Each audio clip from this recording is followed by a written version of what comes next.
44వ కార్యక్రమంగా శ్రీమతి అండ్ శ్రీ ప్రగళపాటి కామేశ్వరరావు గారు మరియు విజయలక్ష్మి గారు శేలుకుల గోత్రం వారి ఆధ్వర్యంలో రేఖావారిపాలెం తుని సమీపంలో 144వ ఇంటింటా రామనామ కార్యక్రమంగా ఈరోజు చేయడం జరిగింది. స్థానిక భక్తులందరూ కూడా పాల్గొని శ్రీరామ రక్ష స్తోత్రము, శ్రీ హనుమాన్ చాలీసా, శ్రీరామ తారకనామము, ఓం శ్రీరామ దూతాయన మా యథాశక్తి జపించి అందరికీ కూడా తీర్థప్రసాదాలు ఇచ్చి యజ్ఞప్రసాదంగా రాములవారి చిత్రపటాన్ని అందించడం జరిగింది. ఈ సందర్భంగా అశేష భక్తజన వాళ్ళందరికీ కూడా సీతారామాన్యుడి పరిపూర్ణ ఆయురారోగ్య భగవాక్యాలు ఇవ్వాలని ప్రార్థిస్తూ సమస్త సన్మంగళాన్ని భవంతు. స్వస్తి.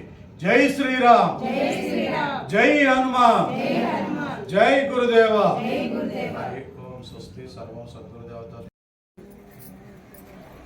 రామ తారక మంత్రం, హనుమాన్ చాలీసా, రామరక్షా స్తోత్రం, రామరక్షా స్తోత్రం, శ్రీ హనుమాన్.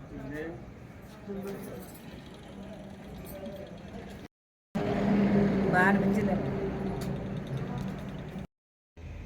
రేఖావారిపాలెంలో తుని సమీపంలో మరి ఈరోజు నిన్న మొన్న కూడా ఎంతో అద్భుతంగా స్థానిక భక్తులందరూ కూడా ముఖ్యంగా మహాలక్ష్మి గారు, హైమ గారు, అలాగే సత్యవాణి గారు, అలాగే అందరూ పేరు పేరున ప్రతి భక్తులందరూ కూడా కృష్ణాయన్ గారు, అలాగే అందరూ కూడా పేరు పేరున మరి యొక్క కార్యక్రమాన్ని ఇంటింటా రామనామ కార్యక్రమం ఎంతో దిగ్విజయంగా చేయడం కాకుండా ఖచ్చితంగా 108 చేసి అందరికీ కూడా సీతారామాన్యుడు ఆయురారోగ్య భోగభాగ్యాలు ఇవ్వాలని సేకరణ వితరణ తరఫు నుంచి వారందరికీ రాములవారి శాశ్వస్త్రం ఇచ్చి శుభాకాంక్షలు తెలియజేస్తున్నాను.